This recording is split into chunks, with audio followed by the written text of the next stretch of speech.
e os nossos amigos da internet também. Sejam bem-vindos. Então, é sempre com alegria que nós nos reunimos e nos encontramos aqui na nossa Casa do Caminho. E então, nós vamos passar bem rapidinho os nossos recadinhos da noite. Gente, sempre agradecendo a ajuda de vocês para nós montarmos as nossas cestas básicas. Continuamos contando com ajuda. Esse mês nós precisamos do leite em pó, do óleo, do arroz, do feijão e do açúcar, tá? Então, quem puder colaborar com 1 quilo de alimento, sempre é bem-vindo e sempre vai ajudar na composição das nossas cestas básicas. E com relação aos nossos horários, tem alguém que está vindo pela primeira vez na casa? Não, né? Já todos conhecem. Mas se alguém tiver alguma dúvida com relação aos horários, a programação, está fixada lá fora, né? Nos nossos murais. Então, gente, acho que o de mais importante é isso. A gente, então, vai agora nos prepararmos para darmos início, né?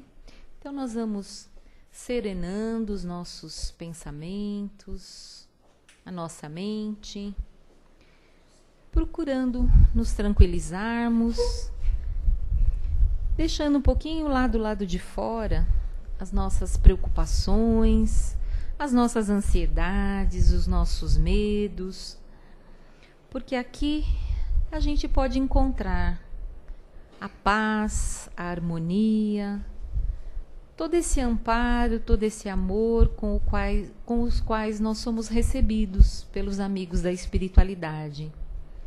Mas para nós podermos sentir e captarmos e nos beneficiarmos de tudo isso, é importante que nós nos sintonizemos. Sintonizemos com as energias, com as boas vibrações dos nossos amigos, que já nos recebem desde a porta de entrada, com tanto carinho, com tanto amor.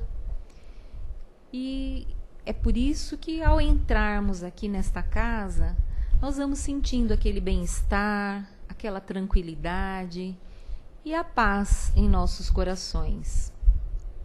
E é assim, então, que nós vamos procurando nos manter nessa noite, durante a palestra, durante o passe, para que realmente nós estejamos em sintonia e integrados com as boas energias da espiritualidade maior.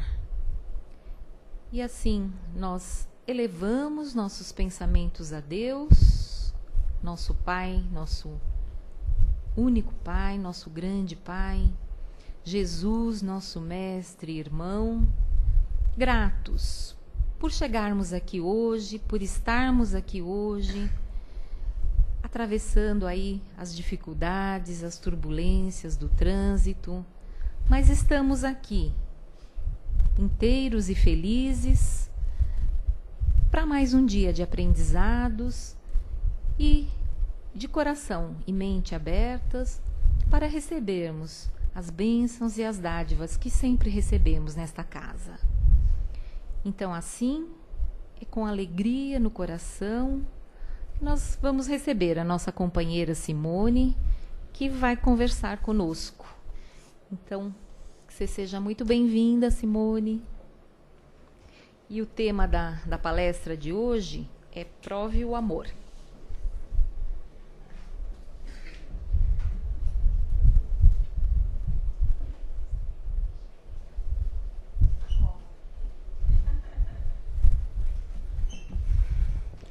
Então, boa noite a todos. Milhões de desculpas pelo atraso de começar o Evangelho, foi por minha causa, e pelo trânsito abençoado dessa cidade. Eu venho de singelos 10 quilômetros daqui, gastei 1 hora e 35 minutos. Mas é o exercício da paciência, amorosa, vibramos coisas no caminho maravilhosas. Vocês não têm ideia. Mas é uma das alegrias de morar em São Paulo. Então, bem-vindos a todos. Desculpa de novo o atraso que a gente começa o Evangelho. E o nosso tema de hoje, que tem o título de Prove o Amor, é uma das colocações que a gente mais ouve dentro de um centro espírita, que é a nossa necessidade de fazer escolhas melhores, trilhar caminhos mais seguros, para a gente se aproximar daquilo que Jesus colocou, que é a vivência do amor. Quanto mais eu faço escolhas melhores, mais o meu caminho se aproxima do caminho do amor e mais eu me afasto, pelas mesmas escolhas corretas, do caminho da dor. A gente sempre lembra que são caminhos que correm paralelos, mas vão dar no mesmo canto. Então, todo mundo vai chegar à condição angelical, todo mundo vai chegar à condição evolutiva, trilhando um caminho, trilhando o outro. A escolha nossa é que faz com que a coisa seja mais tranquila, mais rápida, ou, como diz a Mônica, mais demorada e um pouquinho mais espinhenta, vamos dizer assim. O tema do amor é um tema muito caro ao cristianismo, né, do qual nós bebemos a fonte, né, do cristianismo redivivo, que é a proposta de Jesus, né? Ele vem para ensinar o amor, para praticar o amor, para vivenciar o amor. Ele vem para trazer um Deus que é amor. Ele vem para trazer o amor aos queridos e aos não queridos, ao próximo, aqueles que nós gostamos e aqueles que nós não gostamos.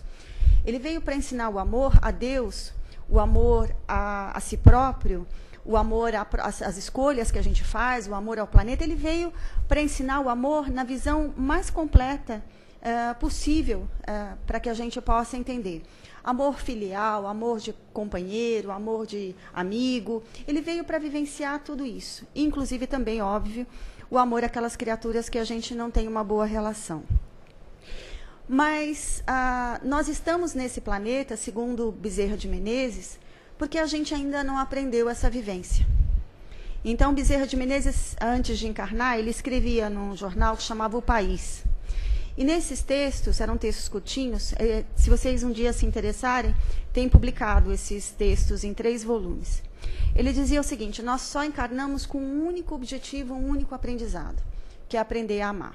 Para vocês terem uma ideia, o quão complexo é, o quão difícil é na nossa jornada fazer escolhas que nos levam ao amor. A outra parceria do amor é a dor, né? A gente sempre fala no Espiritismo, ou vai pelo amor, ou vai pela dor. E eu gosto de acrescentar uma coisa. Toda experiência vem de... Aliás, vamos colocar de uma outra forma. Tudo vem de Deus. Tudo que nos acontece vem com a permissão divina. Isso precisa ficar claro. Não acontece nada sem que Deus não permita, para a nossa evolução, para a nossa melhora, porque nós pedimos, porque nós necessitamos. Enfim, de alguma forma, está no comando de Deus. Não tem nada que aconteça fora. Se tudo que nos acontece vem de Deus e Deus é amor, toda experiência que a gente vivencia, por mais dolorosa que ela seja, ela é uma experiência amorosa, porque ela vem de Deus. Isso também precisa ficar claro, embora nem sempre seja palatável no dia a dia, quando a gente passa pelas situações. Entendendo isso, a gente vai ver que a dor também é um processo amoroso, que nós escolhemos, às vezes, por decisões que a gente tomou lá atrás, errada. Eu costumo falar assim, que eu não me preocupo tanto com as decisões erradas que a gente tomou. Eu me preocupo com aquelas que a gente, sabendo que não deve tomar, continua tomando. Aquelas que você não sabia que não podia, a gente vinha falando isso até no carro, entre um xingamento e outro. A gente vai fazendo escolhas erradas e muitas vezes sem o conhecimento devido. Muita coisa que vocês hoje sabem dentro do Espiritismo, que nós sabemos, você fala assim, se o que aconteceu comigo há 10 anos atrás eu tivesse esse conhecimento, eu teria reagido de outra forma. Ou, enfim, com o conhecimento que eu tenho, às vezes eu não consigo nem responder pelos problemas de agora, imagina se eu não tivesse, enfim. Tudo isso vai fazendo com que a gente pense, a situação agora é um pouquinho melhor, né? Eu conheço um pouco mais. Mas o problema é que a gente não sabia, ou pelo menos tinha pouco conhecimento, mas e agora? Com o conhecimento que a gente tem, por que é que eu ainda não só não conserto as coisas que eu vim, como eu ainda estou semeando dores, ao invés de semear amor, para recolher amor, porque tem a bendita lei de ação e reação, né? Eu não tenho como plantar batata e colher cenoura, não tem jeito, vai ser batata mesmo. Então, se eu estou plantando dores no coração dos outros, é isso que eu recolho, não tem como. Então, por que eu mesmo sabendo que eu tenho que amar o meu semelhante, que eu tenho que cuidar da dor do meu semelhante, como eu gostaria que cuidasse da minha, que eu tenho que aprender que se eu não cuido da dor do outro, a espiritualidade gentilmente me oferece a chance de vivenciá-la. Então, você está passando um recadinho para o plano espiritual, dizendo assim, olha, eu tenho um débito com a Mônica, porque eu não pude ajudá-la, e, além de tudo, pode me dar na próxima, que seja bem próxima, os problemas que ela está passando, porque eu achei que era fácil, minimizei, não dei valor, eu trago para mim esse aprendizado. Porque é que, mesmo a gente sabendo, nas relações afetivas, nas relações matrimoniais, de família, de amigos, porque é que a gente continua desrespeitando a dor do outro. Porque é que a gente ainda não fez escolhas que nos levam para o amor. E o amor inclui, e sobretudo, você cuidar do outro. Cuidar do outro na dor que ele traz. Que caiu na sua mão, não foi à toa. Porque você pode ajudar. Não cai nada na nossa mão que o pacote seja do outro. É seu. Então, todas as vezes que você desnuda a sua alma para contar um problema para alguém, abrir uma dor sua, é uma coisa muito pessoal, muito dolorida que você está falando. E se a pessoa não faz daquilo, vamos dizer assim, um material de ajuda, não transforma aquilo numa condição de libertação, de auxílio, e ainda, para piorar, ainda agrava a situação, olha o tamanho da encrenca que a gente está somando de encarnação em encarnação. Então, eu não amo, semeio a dor, e ainda tenho um agravante, eu não sei lidar com a dor do outro. Isso eu acho uma das coisas mais tristes que a gente tem vivenciado no planeta. Mesmo sabendo como o outro está passando, eu ainda assim ignoro essa dor e acho que é fácil resolver o problema do Luiz, ignorando que todo o processo que gerou no coração dele, aquela dor, aquela mágoa, que não é fácil de tirar. Porque também tem outra coisa, não é porque a gente é espírita que a gente está isento de mágoas, de dores, de cansaço, de dizer, ok, eu já brinquei, agora onde é que eu ponho? Que armário que eu guardo? Porque tem hora que a gente realmente pesa. A única coisa que eu acho que diferencia, a gente faz assim, ok, eu ponho lá, tá bom, senhor, me devolve, deixa eu continuar com o que eu estava. A gente sabe que não pode abandonar a situação, mas direito a estar cansado, direito a se magoar, todo mundo tem. Como eu estava falando, esse processo de escolhas em relação ao amor, ele nos torna cada vez mais responsável pela vivência não só nossa, como a vivência do outro. Toda vez que eu crio amor dentro de mim, eu passo esse amor adiante, eu vou gerando um ambiente absolutamente saudável dentro de mim e fora. Eu vou começar a responder por um corpo saudável, e já não um corpo dolorido, físico falando. Eu começo a responder por um espírito muito mais tranquilo, muito mais harmônico, que aí é isso que vai contar, né, para frente. Vou começar a responder por um entorno familiar, de amigos, de companheiro, de ambiente de trabalho, do trânsito de São Paulo, que a gente vai tentando emanar o melhor que a gente pode. Mas tudo isso vem partindo das escolhas que a gente faz internamente, que nos aproximam do amor. E a gente precisa deixar claro, e o texto toca de leve nesse ponto, nós ainda não sabemos amar. Nós não temos ideia do que possa ser o amor. A gente tem pequenas nuances, alfinetadas, amor de mãe, sei lá, um amor de companheiro, um amor de amigo. A gente vai... Só o fato de eu estar nomeando vários tipos de amor já está dizendo que eu não consigo conceber o amor na integridade, né? A gente tem que vivenciar em fatias. Cada vez que eu consigo me aproximar dessas vivências, eu vou gerando esse ambiente salutar. Somando isso no planeta, eu transformo o planeta. 7 bilhões e meio de pessoas pensando salutarmente, já faz o planeta um planeta melhor. Mas, enfim, todas essas atitudes do amor que a gente é chamado a experienciar, porque a questão também é essa, né? Não basta conhecer, é preciso fazer. A Joana de Ângeles, mentora do Divaldo Franco, né? Eu acho que todos conhecem. Ela é famosa pelo seu tato. Ela é um pouco brava nas colocações dela. É minha heroína. E ela diz o seguinte: Deus não se incomoda com os verbos, ele se incomoda com os advérbios. Ele não está nem aí pela ação. Está incomodando, ou seja, é importante para a criatura o como é feito. De que forma eu estou fazendo. Eu faço a caridade, mas eu faço a caridade para alardear, para dizer, olha, mas você se lembra que eu paguei isso para você? Você se lembra que eu te ajudei com essa cesta básica? Você se lembra que quando você precisou, você pôde passar lá em casa? Enfim, é dessa forma, então metade da ação está indo embora. Então, é sempre o advérbio que conta, o que você coloca na sua ação. Quando você faz esse tipo de escolha, você vai criando um tecido narrativo em volta de você que vai possibilitando pequenos gestos, porque é disso que se trata. Pequenos gestos. A gente acha que fazer o bem, fazer escolhas amorosas, né? Eu já não digo nem fazer escolhas de amor, mas escolhas amorosas são grandiosas e não são.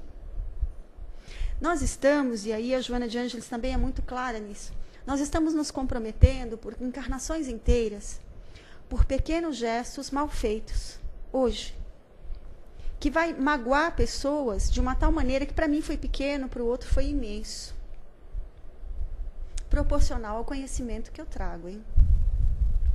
Então, se o pequeno gesto do mal vai me comprometer para frente, o pequeno gesto do bem também me salva para frente.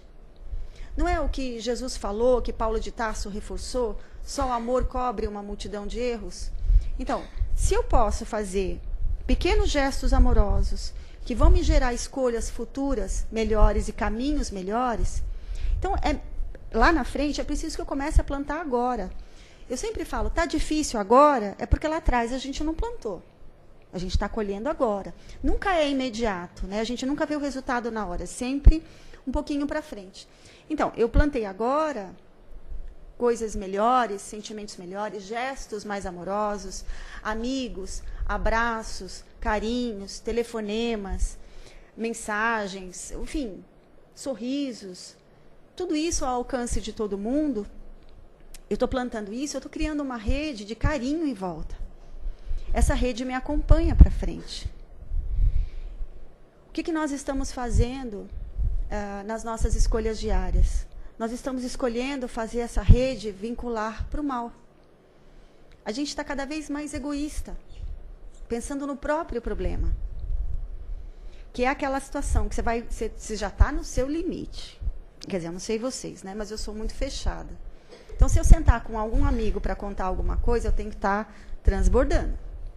Aí eu sento, escolho lá o eleito do dia, e aí o eleito começa, mas isso não é nada, deixa eu contar o meu problema.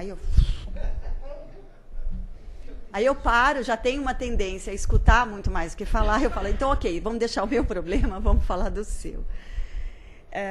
Então, assim, quando a gente está nessa situação, a gente está numa situação muito fragilizada. O abuso da dor do outro, que vai nos gerar dores muito graves, ela é terrível porque quem está com a dor já está no limite. Às vezes já está para além do limite. E a pessoa não consegue se sentir entendida, respeitada. E eu estou falando disso porque normalmente a gente se magoa, a gente se ofende, a gente se sente agredido, não por pessoas diferentes de nós, ou alheias, ou distantes, mas exatamente porque elas são queridas. Exatamente porque elas são próximas de nós. É aquela que a gente fala sempre, mas eu não esperava de fulano. Eu não esperava que viesse de tal... Porque você não deposita naquela área uma trava de aviso. Você está aberto, você está solto. Todas as vezes que acontece isso, e você toma, vamos dizer assim, uma invertida, você começa a se achar bastante exposto. E ninguém gosta de se sentir exposto. Quando nós fazemos essas escolhas, nós vamos trazendo para os nossos corações mudanças de hábito. A gente fala sempre aqui que na casa, nas sextas-feiras, tem um trabalho muito bonito de auxílio a dependentes químicos e familiares. Eu gosto sempre de estender isso. Dependente químico não passa só pela matéria, vamos dizer assim. Então, a bebida, o cigarro, a droga, a comida. A gente está falando de dependências químicas muito mais complicadas do que essas mais físicas. A gente está falando da maledicência, do egoísmo, do orgulho, de coisas que nos tornam dependentes do mal, dependentes de escolhas ruins. Tem gente que quimicamente precisa falar mal do outro. Ele fica quase que sobrecitado se não falar. Isso é uma dependência. Todas as vezes que eu giro e faço escolhas de amor, eu começo a me avaliar para dizer assim, eu não quero mais essa dependência comigo. Se a gente não quer que um filho entre na dependência alcoólica, ou de drogas, ou de cigarro, o que for, a gente também deveria cuidar dos hábitos que a gente traz dentro da gente, que também é uma escolha amorosa. Também é necessário amar a si próprio. Ame a Deus, ame a si próprio e ame ao próximo.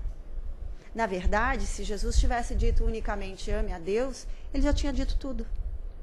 Porque Deus não está lá em cima, né? Deus está no próximo. Então, quando ele mandou amar a Deus, ele esmiuçou, porque a gente é burrinho. Mas se a gente fosse um pouquinho mais inteligente, bastava dizer ame a Deus. Porque onde é que está Deus? Deus não está em tudo quanto é coisa criada? Eu tenho que amar os bichinhos, a natureza, as pessoas, os políticos, o trânsito de São Paulo. Você tem que amar todo mundo. Ou, pelo menos, não praguejar muito, que já é uma boa ajuda. Então, se eu tenho que amar a Deus, e isso vai trazer dentro de mim essas mudanças de comportamento, e uma vez que eu faço escolhas melhores, eu me sinto melhor, por que é que a gente ainda não fez esse processo com mais empenho? A gente faz, recua 2 passos, depois dá mais um, recua 4, dá mais outro, vai recuando. É como se a gente tivesse que fazer o esforço só uma vez por semana. O esforço, gente, o cuidado, a briga, vamos dizer assim, a batalha com a gente mesmo, é todo dia. É toda hora. Eu não sei a mente de vocês, mas a minha, se descuidar 5 segundos, ela vai para lugares, vamos dizer assim, não tão bons. Então, assim, se a gente não faz escolhas para se policiar e começar a se amar o suficiente para querer o bem dentro de mim, para passar esse bem para os outros, eu também vou criar um conceito muito errado que as pessoas têm de felicidade. As pessoas sempre falam assim, não, o que você quer? Eu quero ser feliz. Dificilmente você vê alguém falar, eu quero fazer a Sandra feliz. Eu quero fazer o bem para a casa espírita. Eu quero que o bairro se sinta bem. Sei lá, eu quero que o outro fique feliz. Mas eu quero ficar feliz. E da maneira mais egoísta possível, porque eu também poderia ficar feliz fazendo o outro feliz. Seria a melhor maneira de construir a felicidade, mas isso não passa pela minha cabeça. Porque não passa pela minha cabeça a noção de amor próprio. De entender que se eu fico bem, pelo menos por extensão, a Cida também fica. Porque junto de mim ela vai receber essas energias. O Emmanuel falava nos anos 40 que o planeta tinha em torno de 5 bilhões. Ele falava assim, se um cuidasse de um por um, 2 bilhões por 2 bilhões e meio, né, ali. O planeta já tinha virado de regeneração. Um por um. Ele não está falando para a gente resolver o problema de um país. Ele está mandando você cuidar de um. Eu cuido da Sandra do Luiz, a Luísa adora, e assim vai, por extensão. Se a gente fizesse isso, só um por um, a gente já tinha melhorado o planeta a ponto de estarmos numa condição evolutiva melhores. Mas o que a gente faz? A gente faz o processo interno, a gente volta para nós. Então, estamos preocupados com a minha dor. E aí, o texto nos alerta para uma questão interessante. Todas as vezes que nós somos defrontados com erros que tomamos, né, que vão gerar dores ao invés de amores, a nossa tendência é terceirizar a culpa. E é uma tendência deliciosa, mas não funciona, gente. Ela também tem prazo de validade. Então, eu tenho um relacionamento com o Edivaldo, uma amizade com a Mônica, um relacionamento com o Marco, enfim. Não deu certo. A amizade, o relacionamento, o que for. Eu sei internamente que uma boa parcela disso é minha responsabilidade, mas eu jogo tudo para a Moniquinha. Foi a Mônica. Ou, na melhor das hipóteses, nós duas, sabendo que uma boa parcela é minha. Todas as vezes que eu deixo de reconhecer o mal que eu fiz, eu estou gerando o processo contrário das escolhas de amor. Eu estou deixando de provar o amor, como um sabor mesmo. Fez errado? Conserta. Fez errado? Assuma. Se não dá para consertar, pelo menos assuma. Fui eu. Eu que pisei na bola. Só isso já te faz se aproximar. Já nos faz nos aproximarmos de um outro desfecho da situação. Todas as vezes que eu assumo o erro, eu ganho possibilidades infinitas de vínculos amorosos. Cada vez que eu assumo que eu fiz algo de errado, eu me policio para não fazer de novo. Porque eu tenho consciência que aquilo doeu. Metade das coisas que a gente faz de errado, a gente tem consciência que gostaria de não receber de troco da vida. Mas faz. Então, se a gente não tomar pé da situação, não tomar a rédea, nós vamos continuar disseminando essas situações cada vez mais complicadas, de escolhas cada vez mais dolorosas. E repito, a escolha primeira deveria ser sempre do amor. O Emmanuel fala isso, né? Quando Deus te oferece a dor, ele já tentou o amor, várias vezes. Mas a gente não aceitou. Tudo na vida é progresso, né? O Amir falou numa palestra dele aí.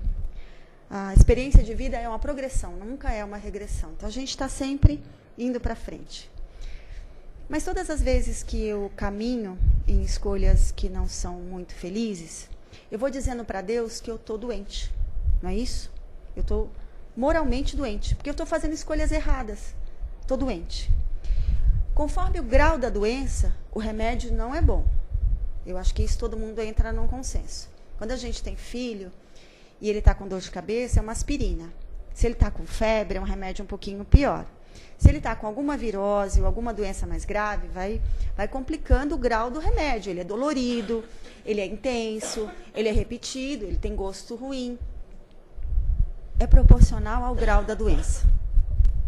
Se é proporcional ao grau da doença, o que nós temos na nossa existência é um pai amoroso que está pegando cada filho no grau de doença que tem e oferecendo o remédio que precisa para aquela doença. Então, somos criaturas adoentadas, filhos de Deus, destinados à perfectibilidade, maravilhosos como criaturas divinas. Mas em algum momento nós fizemos escolhas que nos tornaram doentes. Quando os pais da gente falavam, não sai sem casaco, pega chuva, leva isso, faz aquilo, e a gente não fazia e adoecia, a gente já tinha que tomar a bronca mais o remédio. É o que a gente está fazendo. Então, a gente está reclamando do remédio, que é para o nosso bem, e ainda está fazendo escolhas erradas, mais uma vez. Deus é amor, gente. De um amor que a gente desconhece por completo. E nos coloca no caminho de pessoas para que sejamos também amores no caminho dessas pessoas. Como a gente gostaria que fosse na nossa. Como a gente gostaria que alguém pegasse as nossas dores e dissesse, vem aqui, vamos conversar. Cara, eu te entendo. Sei que está doendo. Vai melhorar. Qualquer coisa, qualquer palavra que te desse um alento. Não é isso que a gente gostaria? Ou alguém, quando está com um problema, quer que o outro venha com os dois pezão assim no peito e ainda faça te sentir pior. Ninguém quer isso. Se ninguém quer, ninguém deveria fazer. Nós temos uma coisa chamada livre-arbítrio, e eu vou encerrar. Eu sempre falo que depois que eu vi no Face uma frasezinha, a gente vinha falando no carro, eu acho que define muito bem o livre-arbítrio. O texto dizia assim: livre-arbítrio é igual cartão de crédito, senha de cartão de crédito. Errou 3 vezes, bloqueia. Seria ótimo para nós se o nosso fosse bloqueado. O meu já estaria bloqueado há milênios. Que é mais ou menos assim, ó, você não sabe brincar com cartão de crédito, me dá aqui. Depois eu te dou de novo com uma nova senha. Mas a gente vai aprendendo na medida que vai fazendo escolhas. Eu só espero e rezo para que todos nós, de alguma forma, que conhecemos algo da doutrina, sabemos que temos outras vidas, que tivemos outras, que estamos juntos, que ou vamos juntos ou ficamos juntos, que é importante fazer o bem para a gente receber o bem, que é importante a gente cuidar das pessoas que Deus põe no nosso caminho. O parceiro, o amigo, o companheiro, o familiar, colocou no seu caminho. Não é para brincar. Não é para brincar com o sentimento, já que Emmanuel fala que mais de 90% dos nossos obsessores foi porque a gente brincou com o sentimento deles. Sabe o que é isso? 90% dos obsessores que nos acompanham foi porque a gente não soube respeitar a dor deles. A gente brincou com eles. Que coisa dura, né? Então, está na hora da gente mexer nessa matemática e fazer com que a coisa se equilibre um pouco mais. Que a gente tenha mais fé como atitude, não como a passividade. Que a gente não alegue mais, tantas vezes, eu sou humano quando erra. Parece que é uma muleta. Você é humano, então te dá direito de sair, fazer, pintar, bordar. Não, você é humano, mas, pelo amor de Deus, deixe de ser. Melhore, se aproxime da condição de anjo. Se fez coisas erradas porque é humano, está na carne, mas não é a carne que é fraca, é você. Jesus esteve na carne, nem por isso andou fazendo coisas erradas.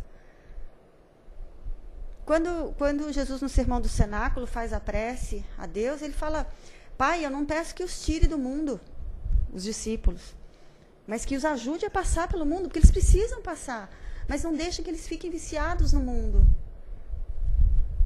Então, que eles façam escolhas de amor. É importante fazer escolhas de amor. Que todas as escolhas nossas remetam a sorrisos. Que a gente passe a distribuir um pouco mais de amor do que o que a gente tem feito até agora. Você fala: ah, mas eu tento, eu faço. Não, então faça mais. Jesus falava isso. Quando te pedirem uma capa, dê 2. Pediu para caminhar com você 1.000 quilômetros, caminhe 2.000. Se é para fazer o básico, você não está fazendo nada. Vamos começar daí. E não sou eu que estou falando que sou azeda, é Jesus. Então ele falou, tem uma parábola onde ele diz assim, está lá no Evangelho de Lucas, capítulo 17, versículo 3. Ele diz o seguinte, ele conta uma historinha. Tinha um servo que o Senhor falou para ele: olha, o serviço é assim, assim, assado, no final do dia você serve a ceia, vai para a cozinha, almoço, janta, enfim. E o servo faz tudo o que ele pediu. E aí Jesus fala, ele é um servo fiel ou infiel? E aí os discípulos dizem, fiel. E ele fala, de jeito nenhum. Ele é um servo infiel. Porque ele fez só o que foi mandado a ele. Ele tinha condições de fazer além. Fazer o básico, gente, desculpa, qualquer pessoa sem religião, sem nenhum vínculo, sem nenhuma noção divina, faz. Então, por favor, nós somos chamados com o que a gente já conhece, o que a gente já escuta numa casa espírita, o que a gente já sabe. A gente é chamado a fazer além. Porque também, fazer o mínimo. Já imaginou se a espiritualidade superior fizesse por nós só o mínimo? Se eles dissessem assim, ok, a gente já fez a nossa parte, agora é com vocês. A gente estava frito. A gente está vivendo de bônus deles o tempo inteiro. Misericórdia deles atuando. Eles não estão falando, olha, eu já fiz tudo que eu podia pela Cida, agora é com ela. Eles vão continuar investindo, vão continuar fazendo, amparando, sempre a mais. Porque eles têm noção de que receberam a mais. Eu vou encerrar com uma frase da Joana de Ângeles, de um livro que se chama Liberta-te do Mal. Na minha opinião pequena, é o melhor livro dela. E como as pessoas falam, quando eu falo que é o melhor livro, ele é o mais doído, tá? Ele é o mais... ela dá mais bronca. ela, num dado momento, ela está falando dessa questão da gente não saber lidar com as dores dos outros e com isso angariar dores para nós, né? Fazer escolhas, como ela chama, de anti-amor, né? O contrário do amor. Então ela diz o seguinte: acautela-te interiormente em relação à indiferença, no que diz respeito aos sofrimentos do próximo hoje, porque pode ser que ele signifique o teu amanhã. Pode ser que Deus te ofereça a bênção misericordiosa de fazê-lo vivenciar todos os dias aquilo que você hoje, vendo no seu irmão, não soube socorrer. Obrigada. Silêncio.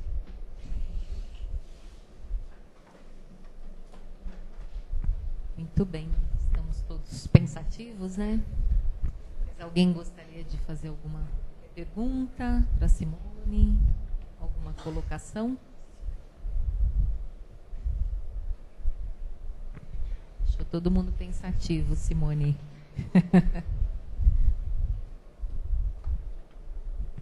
Ninguém?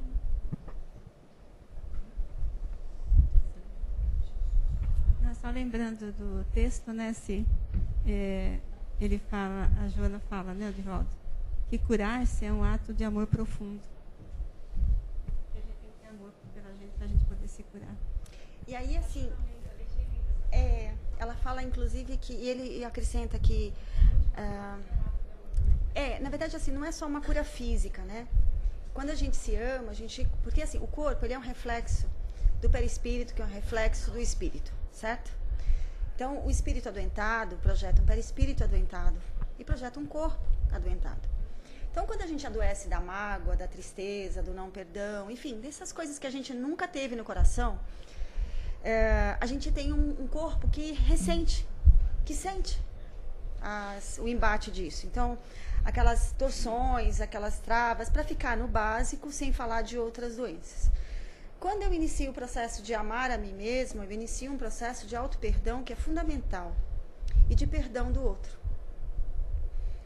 E aí eu começo a produzir células muito mais saudáveis para ficar no físico e começo a produzir mensagens que vão compor um espírito que, quando eu desencarnar, eu vou entregar para Deus melhor, mais curado, mais liberto, né? Como diz esse livro, Liberta-te do Mal. É exatamente isso, porque aí vai gerar em nós uma coisa que ela tem um outro livro que se chama Psicologia da Gratidão, que é fenomenal. E ela fala exatamente isso. Assim como não sabemos amar, não sabemos ser gratos. E ser grato é o primeiro processo para a cura. Cura física, repito, mas cura emocional, cura espiritual. Cura da dor que a gente traz, porque assim, eu não estou minimizando dor, tá, gente? Se vocês forem procurar no dicionário, dor é dor. Não tem maior, menor, problema não tem maior, menor. E normalmente dói a dela e não a minha. Eu vou olhar para a Cida, vai doer a minha e não a da Cida. É óbvio.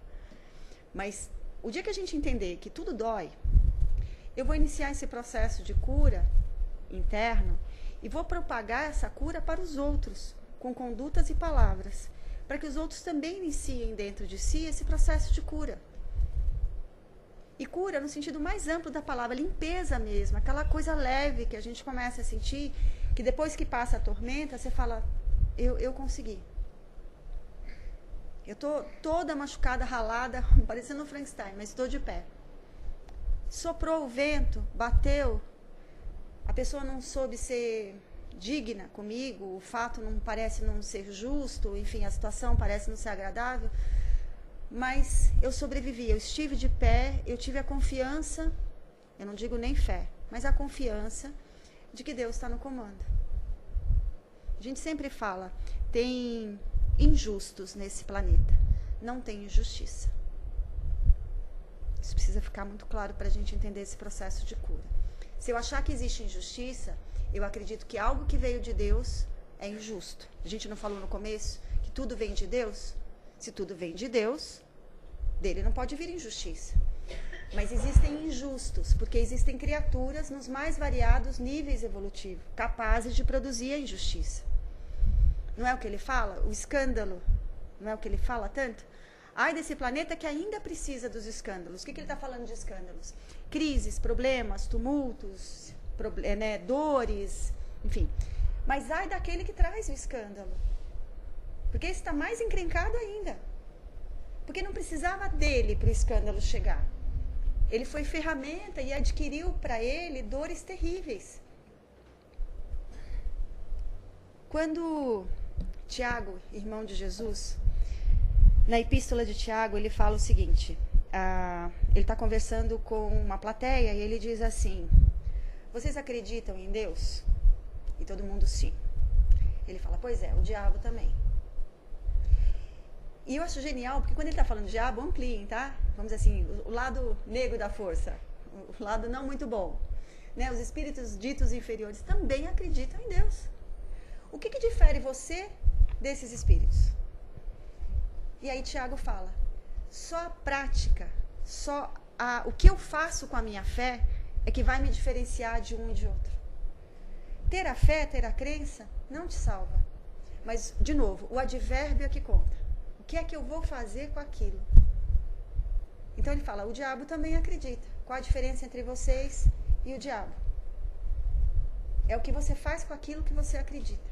Você transforma aquilo em atos de amor ou você transforma aquilo em semeadura de dor? Os dois saem do mesmo projeto. Quem leu Libertação sabe disso. O Gregório e o grupo todo estava ali achando que estava a trabalho de Deus e acreditavam em Deus. 400 anos nas trevas. Até a Matilde tirar ele de lá. Achando que estava a trabalho de Deus.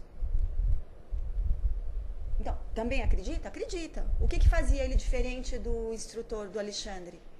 É o que cada um fazia com a fé. Então, ter fé, ou dizer que tem fé, não te salva não. O que você faz com ela é que vai tornar você uma criatura um pouquinho melhor. Porque, na verdade, a grosso modo, nesse planeta está todo mundo junto. E misturado, lamentavelmente. Mais alguém? Obrigada, Simone.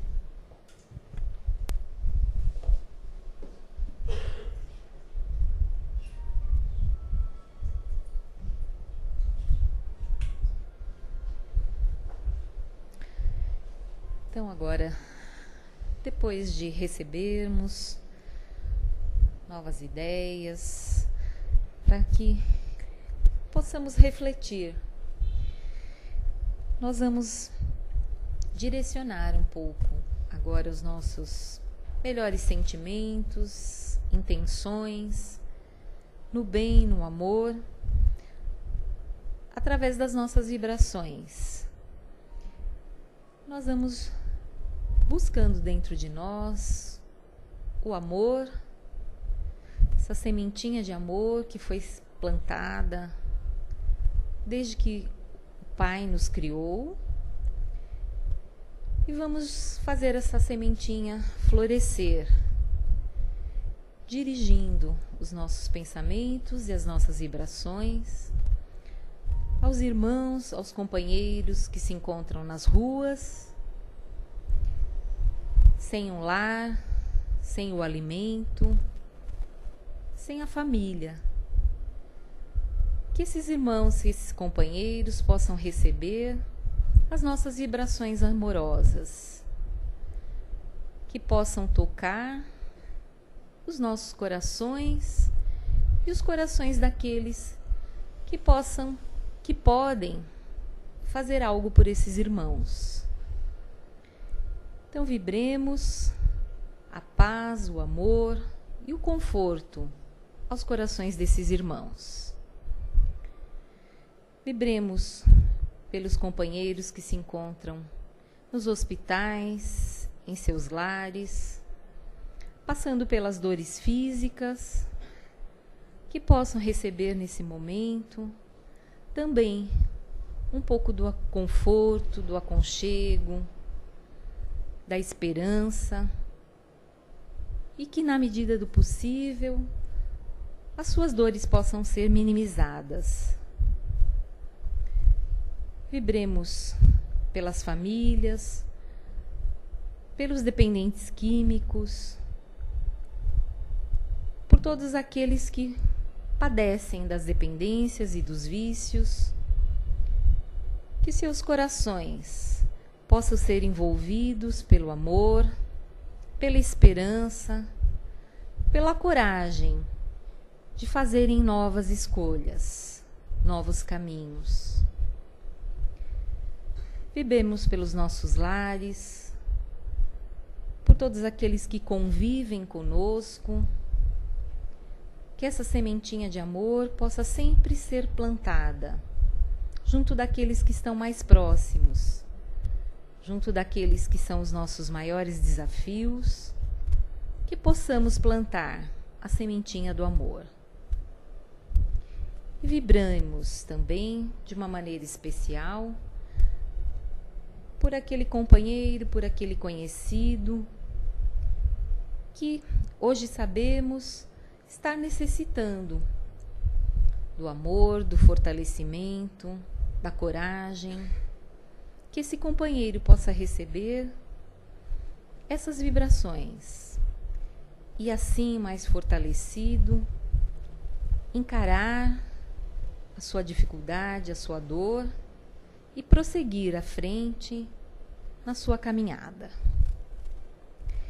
Então nós agradecemos, Pai, por tudo recebido nessa noite, por todas as bênçãos recebidas a cada dia, a cada momento da nossa vida.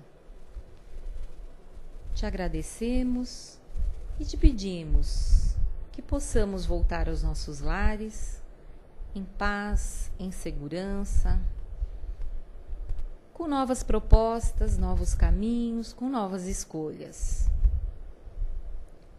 Sempre guiados pelo teu exemplo, pelo exemplo do teu amor. Que assim seja, graças a Deus. Então nós vamos continuar em silêncio até recebermos o passe. Então uma boa noite a todos e que possamos estar aqui na próxima semana. Assim seja.